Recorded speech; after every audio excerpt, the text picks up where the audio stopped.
ब्राह्मणस्य वापहरन्त्यन्यस्य वानापपि पुरुषस्तममुत्र राजन यम पुरुषा अस्य मयिरग्निपिंडैः संदसैः त्वयि निष्कुशन्ति। जो यहाँ दीनहीन है, अपने को बड़ा समर्थ समझकर उनकी संपत्ति छीन लेते हैं, उनके खान पान की व्यवस्था छीन लेते हैं, तो उनके जो आंसू गिरते हैं, आंसू से जो रज की बूंदें गिरती हैं, ऐसे हजारों वर्षों तक उनको अग्निमय नरक में ढकेला जाता है, जहां ज्वाला जल रही, और बराबर उनको हजारों वर्ष तक जलना होता है।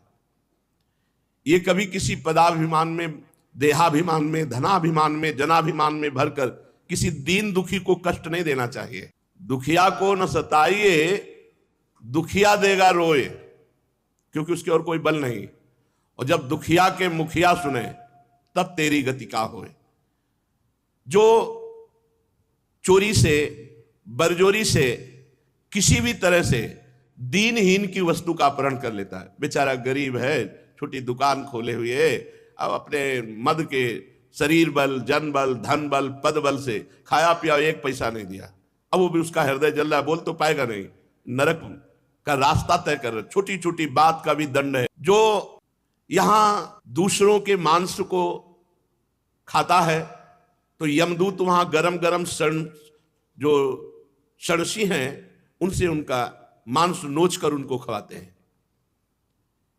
यदि कोई पुरुष अगम्या स्त्री से संभोग करता है, जिससे जो पूज्य है, बहन है, बेटी है, बड़े भाई की पत्नी है, छोटे भाई की पत्नी है, बड़े भाई की पत्नी माता के समान, छोटे भाई की पत्नी बेटी के समान, अगर जो अगम्या स्त्री का संभोग करता है, तो उस या कोई स्त्री अगम्य पुरुष से व्यभिचार करती है, तो उन दोनों को तप्त शूर्मी नामक नरक में ले जाया जाता है, और पहले उनकी कोड़ों से पिटाई होती है, फिर तावमुत्र कषया ताडयंती स्टिग्मया शूर्म्या लोहमय्या पुरुष मालिंगयंती स्त्रियम चा पुरुष रूपया शूर्म्या।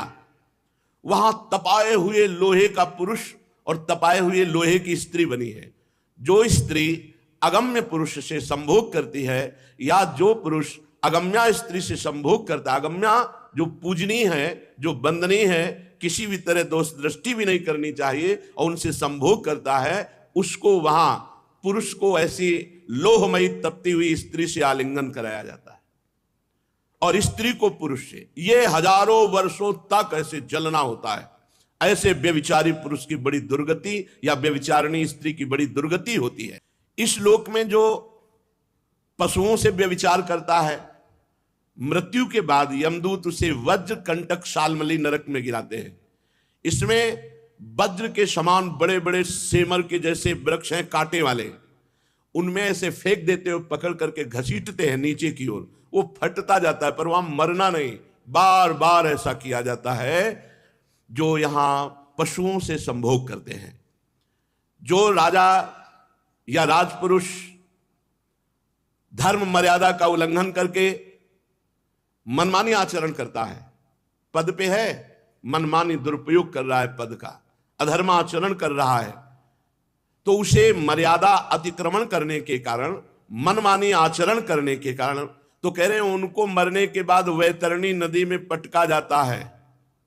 जो दूसरे का धन खींचते हैं, घूस लेते हैं, दीनहीन को सताते हैं, अपराधी को मुक्त करते हैं, निरापराधी को दंड देते हैं, मनमानी आचरण करते हैं, तो उसे वैतरणी नदी में डाला जाता है। वैतरणी नदी में मल, मूत्र, पीव, रक्त, केश, नख, हड्डी, चर्बी, मांस, ये भरी हुई है इसी से। ये वैतरणी नदी इसी से भरी हुई है। यहां ऐसे राजपुरुष या राजकर्मचारी जो अधर्माचरण करते हैं, उनको इस नदी में डाला जाए। वो वही बस पीव, मल, मूत्र यही सब खाते हजारों वर्ष तक वैतरणी में। वहां मरना तो है नहीं, शरीर तो छूटता नहीं है, पाप का दंड भोगना पड़ता है, प्राण व्याकुल होते हैं उसी वैतरणी में जहां मल, मूत्र, पीव, रक्त, केश। और वो अब अपनी दुर्गति का फल देख देख करके खूब रोता है। ऐसा नहीं कि आप वैतरणी में डाले गए तो आपको पता नहीं होगा क्यों डाले गए, आपके सामने कर्म होगा, हमने ये कर्म किया, उसका दंड हमको ये मिल रहा है। जो लोग अपने धर्म का त्याग कर देते हैं, शौचाचार, पवित्रता, खान पान एक अपनी मर्यादा है। वैष्णव धर्म, कुल धर्म, इन सब का त्याग कर देते हैं। लज्जा को तिलांजलि दे करके मनमानी आहार विहार करते हैं, मनमानी भोजन, मनमानी पेय पीना, और वो वैश्याओं से संभोग करते हैं। जो धर्म भ्रष्ट आचरण करने वाली है, ऐसे पशुओं के समान जो आचरण करते हैं, मरने के बाद पुयोद नामक नरक में गिराए जाते हैं, जिनमें बहुत ही घृणित पदार्थ भरे हुए हैं और बड़े ही विषैले जंतु हैं। वो जंतु उसे काटते हैं और वो घृणित पदार्थों को खाता हुआ उसमें अपने पाप कर्म को भोगता है। इस श्लोक में देखो, इसमें जो लिखा हुआ है उसे बहुत भाव से समझना होगा। यहां भाई लिखा है, इसलिए हम आपको बता रहे हैं। कुत्ता पालने का विरोध नहीं है, पालिए। वो का द्वारपाल है, दरवाजे पर व्यवस्था दीजिए, भोजन दीजिए, आप बढ़िया, हम कह रहे खूब कपड़ा लत्ता भी पहनाइए, लेकिन रसोई में मत ले जाइए। ठाकुर जी का भोग लगना है। बहुत ही विचित्र खेल हो रहे हैं और ये सब नरकगामी खेल हैं, मनमानी आचरण नहीं। अच्छा, उसको ये ज्ञान नहीं होता कि हमें शौच कहाँ करनी, लघु शंका कहाँ करनी है, और ऐसा बढ़िया साबुन से नहला धुला। हम कह रहे बढ़िया करो, दरवाजे के बाहर रखो, रसोई में नहीं, घर में नहीं। उसके लिए एक अलग कमरा बनवा दो, धन है तो उसके लिए एक अलग फ्लैट खरीद दो, अलग व्यवस्था कर दे उसकी।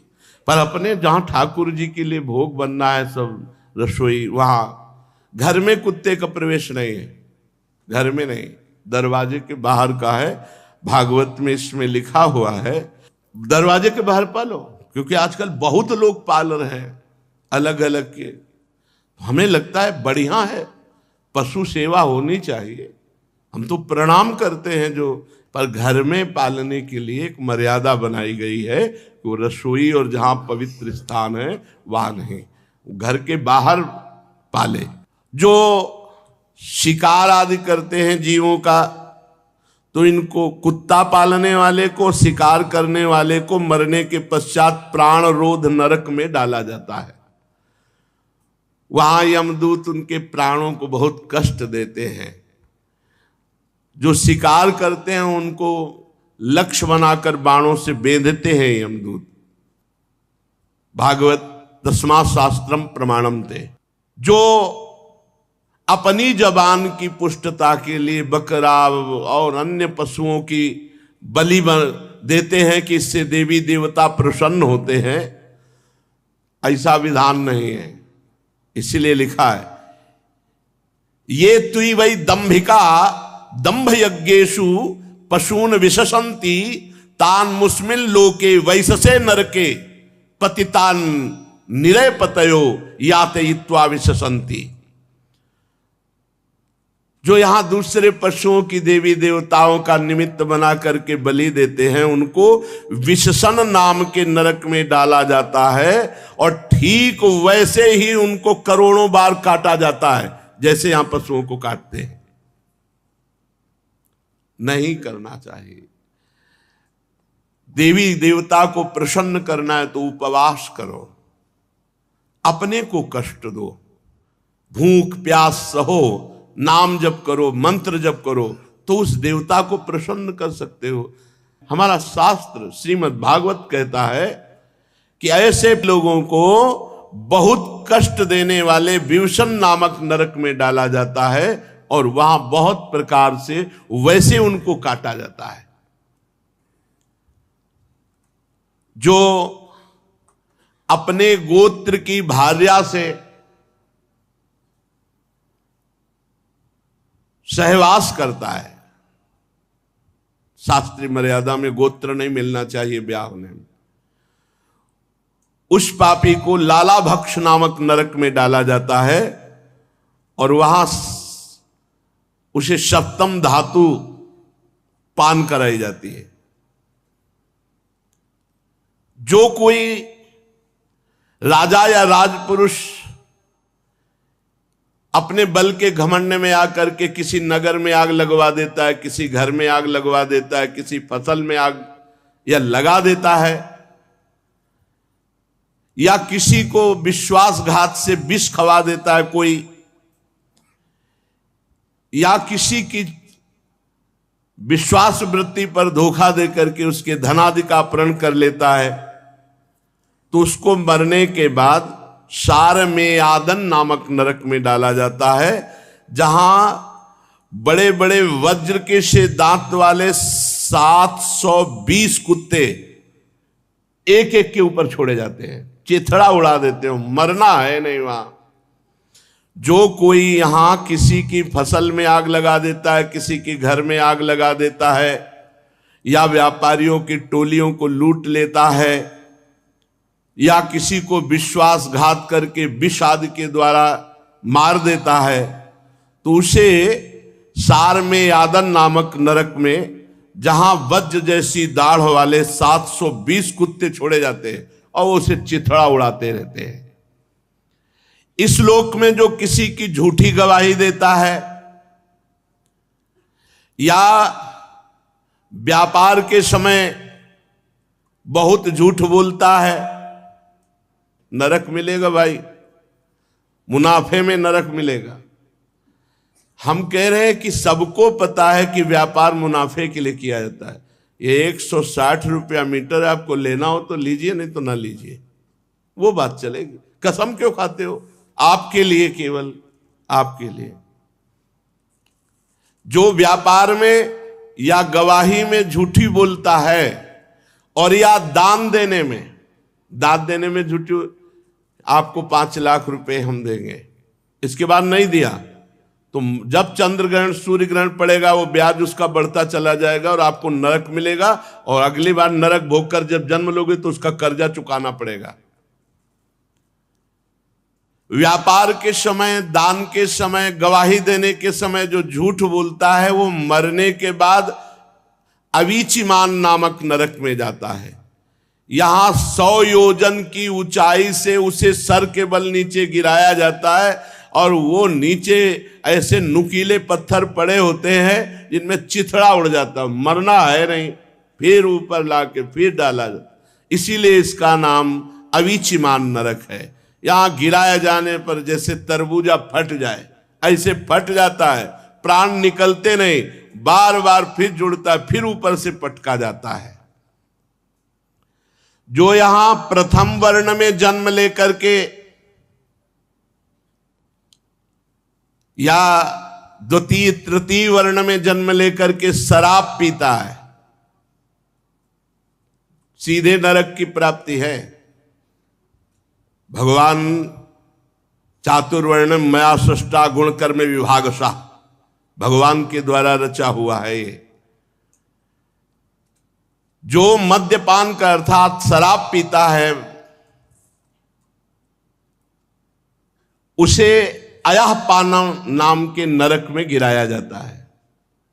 शराब महान पंच पापों में ये कही गई, शराब नहीं पीना चाहिए, शास्त्र निषेध करता है। ये राक्षसों के लिए है, मनुष्यों के लिए नहीं। जो शराब पीते हो वो ये ध्यान से सुन ले, केवल शराब पीने मात्र से उसको नरक में डाला जाएगा। और कैसे? अयःपान नामक नरक में। इसमें क्या होता है? इसमें छाती पे पैर रखकर यमदूत उसके मुख में गलाया हुआ लोहा पिलाते हैं। बंद कर दो भैया ये शराब पीना, ना मानोगे तो आगे जाके भोग लोगे, मान लोगे तो अभी प्रायश्चित हो जाएगा। पराई स्त्री का संभोग करना, मदिरा पान करना, मांस खाना, जुआ खेलना और स्वर्ण की चोरी करना, ये 5 महापाप हैं। मदिरा पान इनमें है। जितने भाई मदिरा पीते हैं, प्रार्थना है बंद कर दो, नहीं छाती में लात रख कर तुम्हारे मुंह में गला हुआ लोहा पिलाया जाएगा नरक में। और ये हो कि अरे यार कहाँ नरक स्वर्ग है, तो देख लो इसी जन्म में देखो, माँ के गर्भ में रहे तुम्हें याद नहीं है। ऐसे तुम यहाँ आके बताओगे तो नहीं कि नरक भोग के आए हैं, क्योंकि याद नहीं रहेगा, भोगना तो पड़ेगा ही। उसके मुंह में गलाया हुआ लोहा डाल डाल कर पिलाया जाता है जो शराब पीते हैं। जो पुरुष इस लोक में पाखंड करते हैं, तपस्या का, विद्या का, आचार का, वर्ण का, ये सब पाखंड नहीं। स्वधर्मो निधनो श्रेया पर धर्मो भयावहा। अपने धर्म का दृढ़ता पूर्वक पालन करो, नाटक मत करो, पाखंड मत करो, दिखावा मत करो। अगर किसी आश्रम वर्ण तपस्या आदि का पाखंड करते हो तो आपको इस बात का दंड मिलेगा। यहां तो कोई नहीं जानता, लेकिन भगवान जान रहे हैं। छार करदम नाम के नरक में गिराया जाता है। वहां बड़े बड़े पत्थरों से उसको कुचला जाता है, पाखंडी दंभी नाटकी को। दंभ नाटक पाखंड नहीं, धर्म से चलो।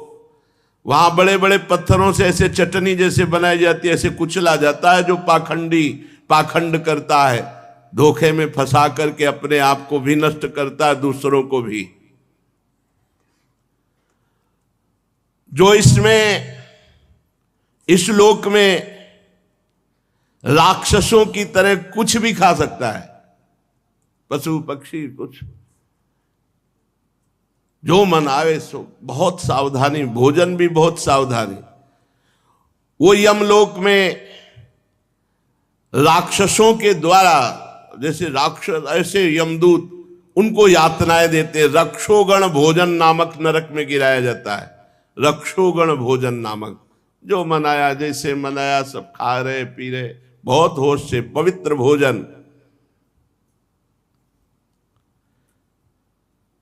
यो यहां पशुओं का गरम गरम खून पीते हैं तो वहां कुल्हाड़ी से उसका गर्दन काटकर यमदूत खून पीते हैं। जो यहां दूसरों का मांस खाते हैं तो वहां यमदूत मांस भक्षण करते हैं, उसका खूब नाचते हैं वहीं। अरे बहुत हाहाकार है।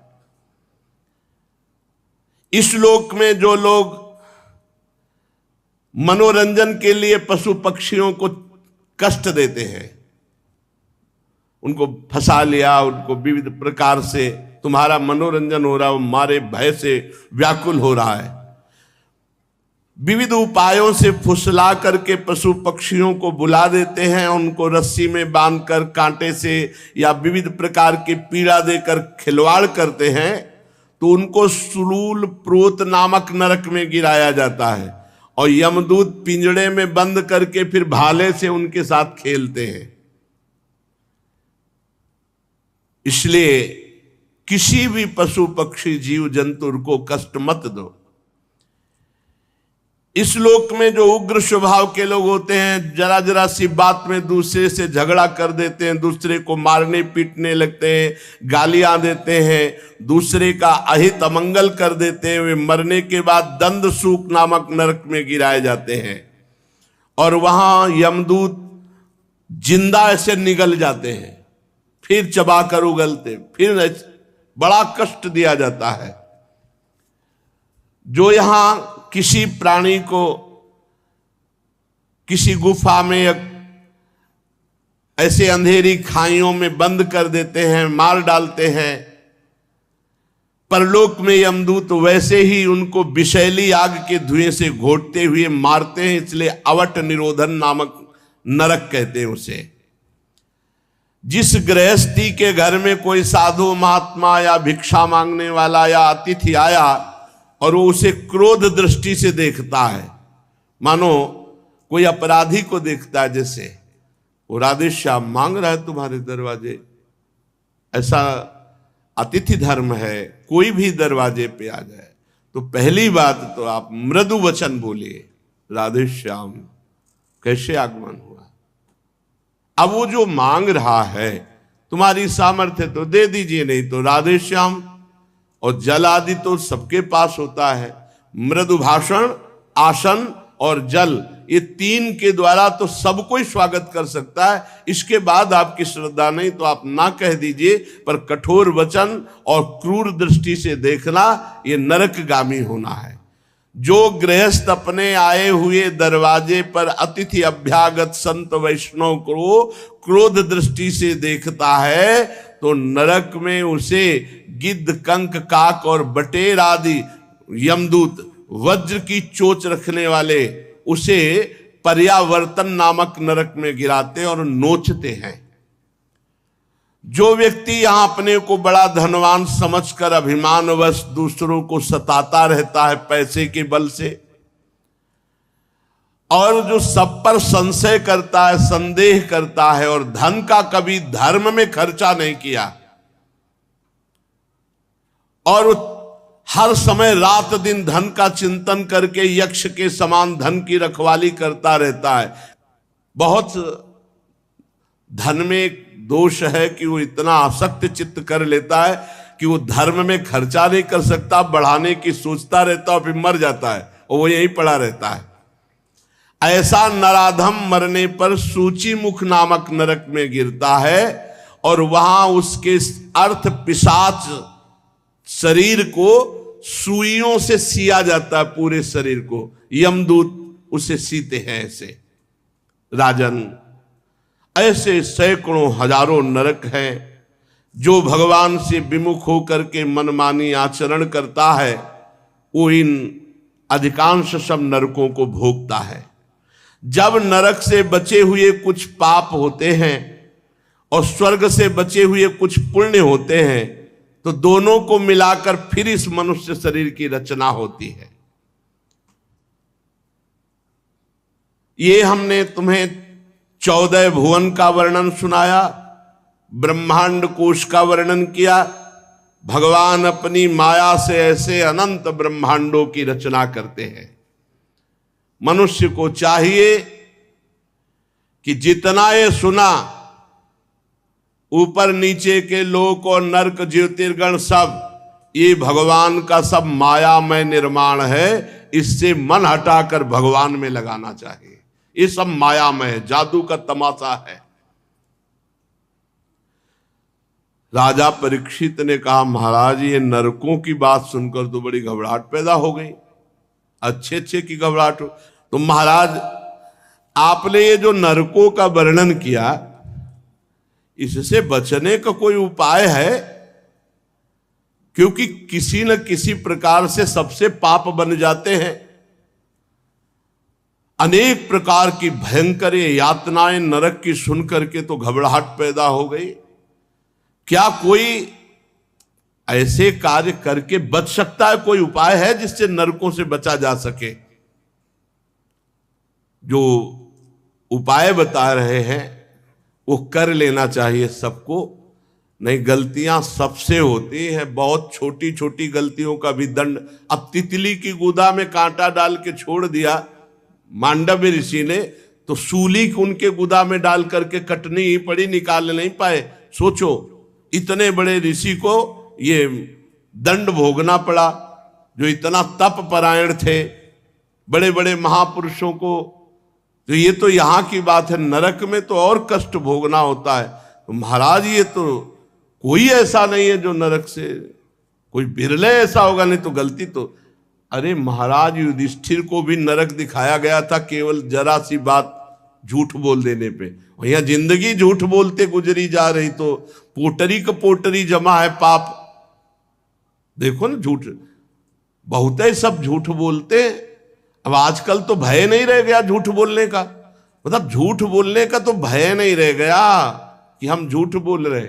ऐसा बस बात बना जाए, बात बनाना, झूठ बोलना चाहे हजारों बातें, 100% झूठ। भाइयों की 100 में कुछ मिलावट, पूरी झूठ। तो सबसे बड़ा नहीं, असत्य संपातक पुंजा, झूठ के बराबर कहते कोई पाप नहीं। अब ऐसे पापों से कैसे बचा जाए? क्या सबको दंड भोगना पड़ेगा? और कलिकाल में तो ऐसा सब है ही है। बहुत से ऐसे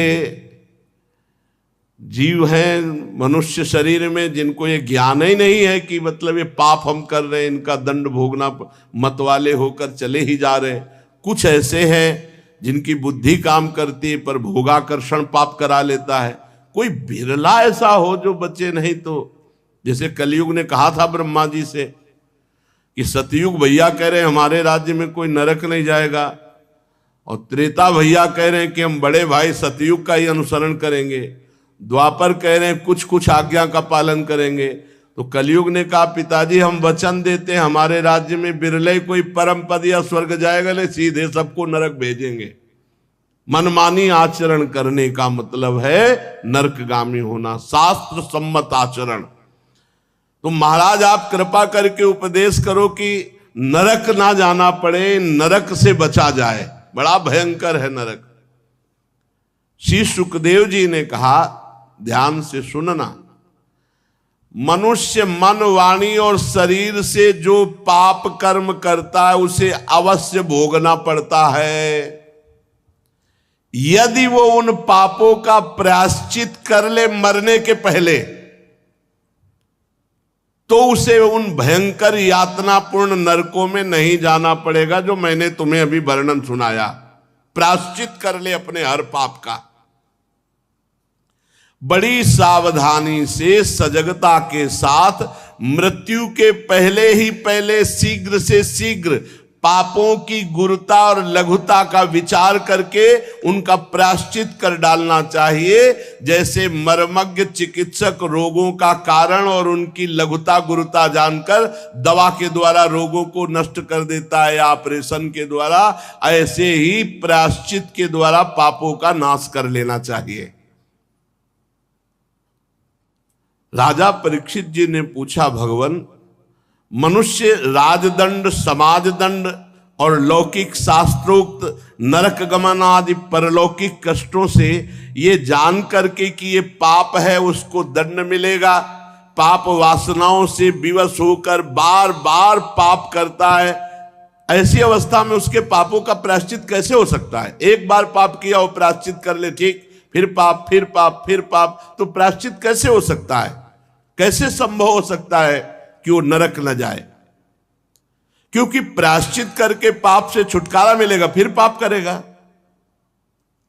ऐसी स्थिति में मैं समझता हूं कि जैसे हाथी स्नान कर पुनः धूल डाल लेता है, तो स्नान का मतलब क्या रहा? तो उस प्रायश्चित का मतलब क्या रहा? अगर पुनः मनुष्य पाप करता है तो उसका प्रायश्चित व्यर्थ हो जाता है। बहुत सुंदर विषय है, बहुत सुंदर है। श्री सुखदेव जी कहते हैं कर्म के द्वारा ही कर्म का निर्बीज नाश नहीं हो सकता, कर्म के द्वारा पाप कर्मों का नाश नहीं हो सकता। अब ये भूल छोड़ दे कोई, वो तुम्हारा कर्म तुम्हें भोगना पड़ेगा, उसका प्रायश्चित है एकमात्र भगवान का भजन। आगे वर्णन करेंगे। कर्म के द्वारा नाश नहीं हो सकता, ये श्री सुखदेव जी महाराज कह रहे हैं कि आपने पाप कर्म कर लिया, आप कोई और कर्म करें तो उससे वो पाप कर्म नष्ट हो जाएगा। कर्म में इतनी सामर्थ्य नहीं कि वो निर्बीज कर सके तुम्हारे पाप कर्म को। जो अज्ञान से युक्त होकर पाप कर्म करते रहते हैं उनकी वासनाएं बनी रहती हैं और वासनाएं नए पाप कराती रहती है, इसलिए वो निष्पाप कभी नहीं हो सकते। अगर सच्चा प्रायश्चित है तो है भगवत प्राप्ति, तत्व ज्ञान। अगर उससे तत्व ज्ञान हो गया है तो जीवन मुक्त, भगवत प्राप्ति हो गई तो जीवन मुक्त। बिना भजन के, भगवत प्राप्ति के बचने का उपाय नहीं है। नाम जप करो, खूब नाम जप। आगे सुनेंगे आप। जैसे कोई पुरुष सही दवा और सुपथ्य का सेवन करे तो रोग रहित हो जाता है, ऐसे सही अनुष्ठान और अपनी पवित्र दिनचर्या तो निष्पाप हो जाएगा। जो पुरुष नियमों का पालन करता है और भगवान का भजन करता है तो धीरे धीरे उसकी पाप वासनाएं, जैसे कई लोग कहते हैं भजन करने पर मन जलता है, तो मनई से तो पाप हुए, मनई प्रेरणा करी, मनई संकल्प बनाए, मनई में वासना है, तो भजन मन को जलाकर निर्वासनिक करता है। जो नियम पूर्वक भजन करता है, संयम पूर्वक आचरण करता है, वो धीरे धीरे उसके पाप भस्म होते हैं और वो कल्याणप्रद भगवत प्राप्ति या तत्व ज्ञान में समर्थ हो जाता है। जैसे बांस के झुरमुट में लगी हुई आग बांसों को जलाकर राख कर देती है, वैसे ही श्रद्धावान धैर्यवान पुरुष ब्रह्मचर्य, तपस्या, इंद्रिय दमन, मन की स्थिरता, दान, सत्य, बाहर भीतर की पवित्रता, यम नियम और नवधा भक्ति, मन वाणी शरीर द्वारा किए गए बड़े से बड़े पापों को नष्ट किया जा सकता है। ब्रह्मचर्य, इंद्रिय दमन, मन की स्थिरता, नवधा भक्ति, ये विविध प्रकार के साधन हैं जिनसे हम पापों को नष्ट कर सकते हैं। भगवान की शरण में ये बिल्कुल अलग साधन है, ये बिल्कुल पक्का साधन और अलग साधन है। केचित केवलया भक्त्या वासुदेव परायणा अघम धुनवंती कार्त्स्नेन निहारमियु भास्करा। बहुत जोर की बात है, यही बात बहुत महिमामयी है जो पाप और पाप की जड़ को भी भस्म कर देता है। अन्य साधनों से पाप नष्ट हो सकते हैं लेकिन फिर वो हरे भरे नए किनगे। न तथा हर्गवान राजन पूजेत तप आदि भी यथा कृष्णार्पित प्राणस तत्पुरुष निषेवया। सीधी बात, कोई झंझट नहीं। भगवान की शरणागति में बहुत सरल बात है, बहुत सरल है। तन मन वचन प्राण सब भगवान को समर्पित कर दिए। बोले केचित, केचित माने कोई बिरला ही ये साधन पकड़ पाता है। भगवान की शरण में होकर केवल भगवान का स्मरण तो सारे पापों को उसी प्रकार भस्म कर देता है। भगवान का नाम जब जैसे सूर्य उदय होते ही कुहरे का कहीं पता नहीं चलता, ऐसे ही पाप पाप प्रवृत्ति दोनों का नाश भगवान की शरण में होकर नाम जप। अघम धुनवंती कार्त्स्नेन, सारे पाप उसके धुल जाते हैं। ये खुद कह रहे श्री सुखदेव जी। ये अन्य साधनों से ऐसा नहीं होता, तपस्यादि के द्वारा भी ऐसा नहीं होता कि जड़ से पाप नष्ट हो जाए। जगत में ये सबसे निराला पंथ है, भगवान का आश्रय लेकर शरणागति लेकर भगवान का नाम जप, ये सर्वश्रेष्ठ है। सध्री चीनो हृयम लोके पंथा क्षेमो कुतो भयः सुशीला साधवो यत्र नारायण परायणा प्रायश्चित्तानि चीर्णानि नारायण परांगमुखम न निष्पुनन्ति राजेन्द्र सुरा कुंभमिवापगा। ये सबसे निराला मार्ग है, भगवान की शरण में होकर भगवान का नाम जप करना। ये भय रहित, कल्याण स्वरूप, संशय रहित, इसी पर भगवत परायण सुशील साधु जन चलते हैं। अन्य साधनों से निष्पाप नहीं हुआ जा सकता। जैसे उदाहरण दे रहे हैं, जैसे सुरा कुंभ मिवापगाहा, शराब भरे हुए घड़े को आप चाहे जितनी बार धोएं, वो शराब के घड़े से कभी शंकर जी में जल नहीं चढ़ाया जा सकता, वो अपवित्र हो जाता है।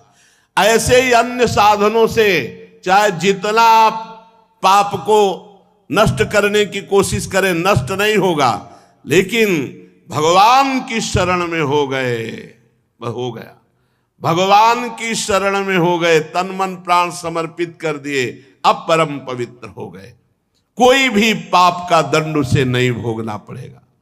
जिन्होंने अपने भगवद गुणानुरागी मन मधुकर को भगवान श्री कृष्ण चंद्र के चरणारविंद मकरंद का एक बार पान करा दिया, ओहो, एक बार जिसने भगवान श्री कृष्ण का आश्रय ले लिया, एक बार भगवान श्री कृष्ण का स्मरण किया, सारे प्रायश्चित हो गए।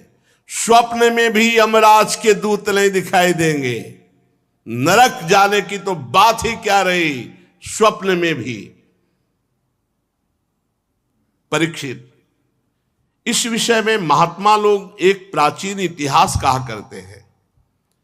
उसमें भगवान श्री हरि और यमराज के दूतों का संवाद है, तुम ध्यान से उसे सुनो। कान्यकुब्ज नगर कन्नौज में एक ब्राह्मण रहता था, उसका नाम था अजामिल। वो वैश्या के प्रसंग को देख करके बड़ा आसक्त चित्त होकर वैश्यागामी और पूरा का पूरा दूषित सदाचार नष्ट हो चुका था। वो इतना नीच हो गया था कि रात दिन वैश्या का सहवास करता, उसी के पास रहता, उसको रिझाने के लिए बटोहियों को लूटता, उनकी हिंसा कर देता, जुआ खेलता, धोखाधड़ी से धन ला करके वैश्या को संतुष्ट करता। निंदनीय वृत्ति का आश्रय लेकर वो अपने कुटुंब का भरण पोषण करता और बहुत से प्राणियों की हिंसा कर चुका था, बहुत से प्राणियों को लूट चुका था, वो बहुत से प्राणियों का पाप कर्म एकत्रित कर चुका था।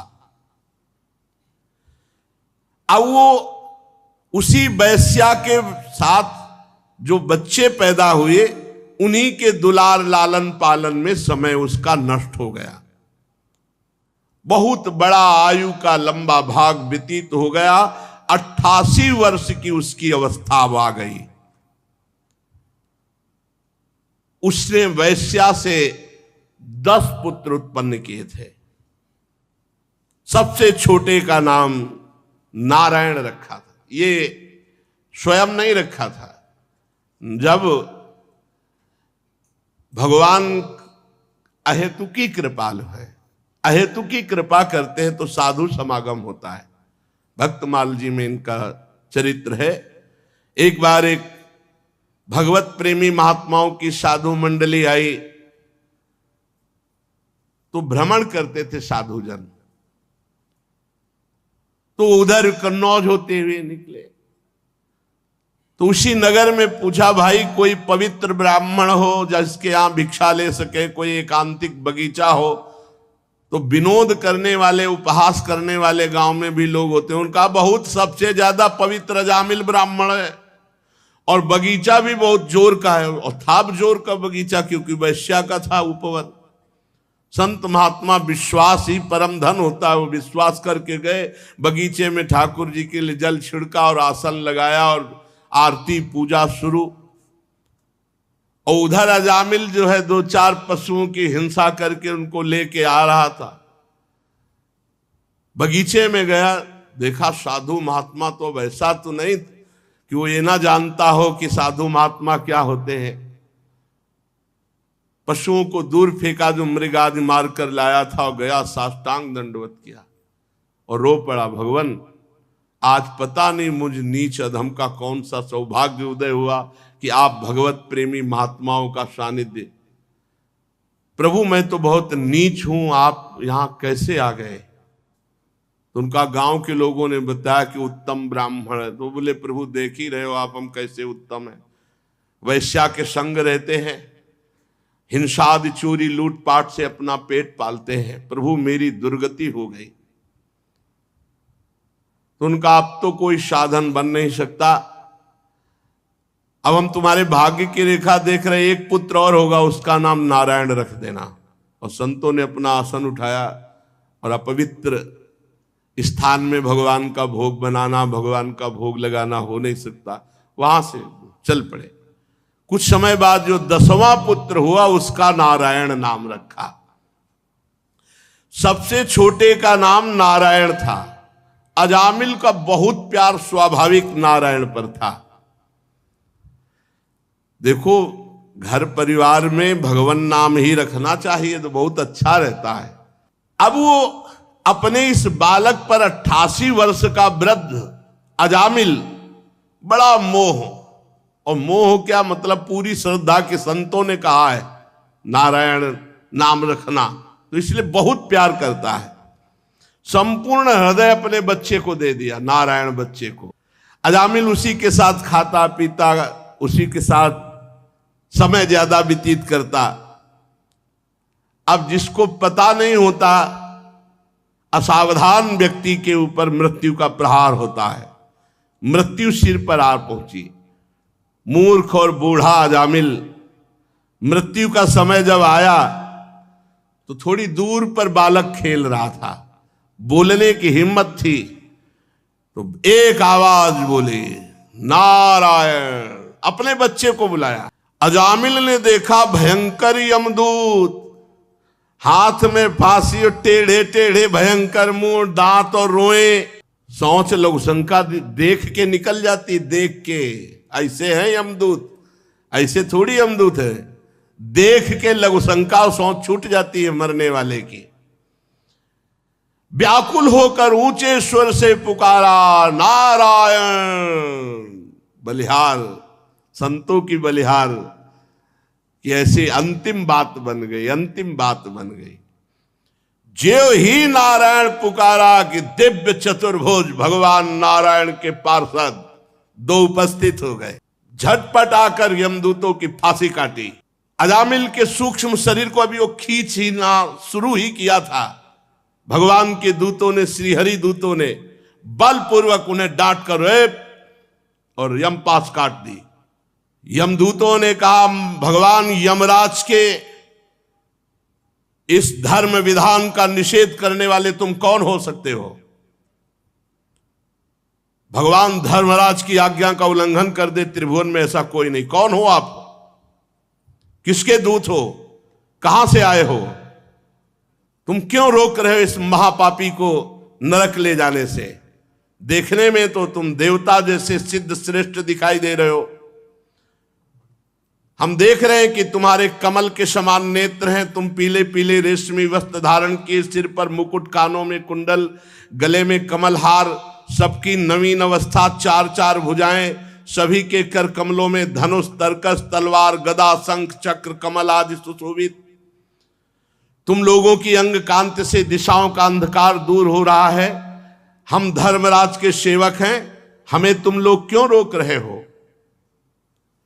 यमदूतों ने जब इस प्रकार कहा तो भगवान श्री हरि के आज्ञाकारी पार्षदों ने हंसकर मेघ के समान गंभीर वाणी में उनसे कहा, यमदूतों, यदि तुम सचमुच धर्मराज के आज्ञाकारी हो तो बताओ धर्म का लक्षण क्या है? तुम यदि धर्मराज के दूत हो तो धर्म का लक्षण क्या है? धर्म का तत्व क्या है? दंड किस प्रकार दिया जाता है? दंड का पात्र कौन है? मनुष्यों में सभी पापाचारी दंडनीय है या उनमें से कुछ? यमदूतों ने कहा, आपने पूछा धर्म का लक्षण क्या है, तो वेद जिन कर्मों का विधान करते हैं उन्हें धर्म कहते हैं, और वेद जिसे रोकते निषेध करते हैं उसे अधर्म कहते हैं। और वेद स्वयं भगवान का स्वरूप है, भगवान की श्वास प्रश्वास से वेदों का प्रादुर्भाव हुआ है।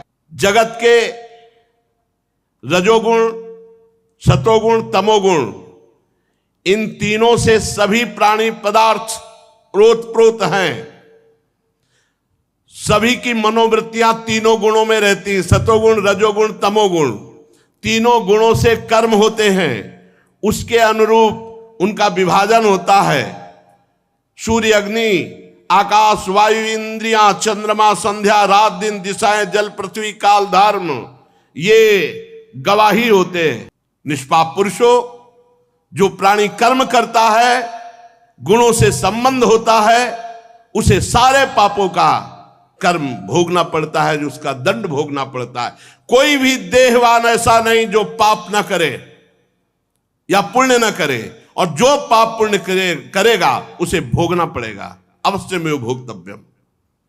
इस श्लोक में जो मनुष्य जिस प्रकार का जितना अधर्म या धर्म करता है, परलोक में उसका उतना वैसा ही फल भोगना पड़ता है।